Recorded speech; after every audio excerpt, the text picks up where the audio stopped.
இந்த சைடு பார்த்தாலும் தண்ணீர். 95% மழை பெஞ்சிருக்கு. 30 மணி நேரம் விடாமல் மழை பெஞ்சிருக்கு. 30 கிராமங்கள் மூழ்கிருக்கு. 14 வீடு இடிஞ்சு விழுந்துருச்சு. சுத்தமாக தரமட்டமாக விழுந்துருச்சு. அணைகள் எல்லாமே உடஞ்சிருச்சு. முப்படைகளும் இறங்கி வேலை செஞ்சிட்ருக்காங்க. ஹெலிகாப்டர்லேருந்து சாப்பாடு போட்டுட்ருக்காங்க. இது ஏதோ வெளி மாநிலத்திலேயோ அல்லது வெளி நாடுலேயோ நடக்கலை. நம்ம திருநெல்வேலி, தென்காசி, தூத்துக்குடி, கன்னியாகுமரி சைடில் தான் நடந்துகிட்ருக்கு. பாதுகாக்க போன வண்டி எல்லாமே ரோடு உடஞ்சி உள்ளே மூழ்கி நிற்கிது. ரோட்டை உடச்சிக்கிட்டு தண்ணி ஆறாக ஓடிட்டுருக்கு. மக்கள் எல்லாமே அப்படி தவிச்சிட்ருக்காங்க. நம்ம மாநகரத்துக்கு ஒரு பிரச்சனைன்னும் போது அது அவ்வளோ குரல் கொடுத்தோம். அதை சரி செய்கிறதுக்கு அவ்வளோ போராடணும். இறங்கி அவ்வளோ வேலைகள் செஞ்சோம்.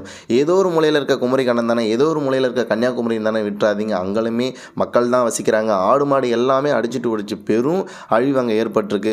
முடிஞ்சவர்களும் உதவி கரணிட்டுங்க. உதவி செய்ய முடியலனாலும் எப்படியாவது கன்னியாகுமரி, தென்காசி எல்லாமே மீண்டு வரணும்னு சொல்லிட்டு ஒரு பிரார்த்தனையை பண்ணுங்கள். வெள்ளம், மழை எல்லாமே இந்த ஆண்டு அழிவை மிகப்பெரிதாக கொடுத்துட்ருக்கு. மக்கள் எல்லாமே ஒன்றுன்றதை புரிய வைக்கிறதுக்கு தான் இவ்வளோ வெள்ளங்கள் போராடிட்டு இருக்கான்னு நமக்கு தெரியல. நம்ம ஒத்துமையை காட்டும்.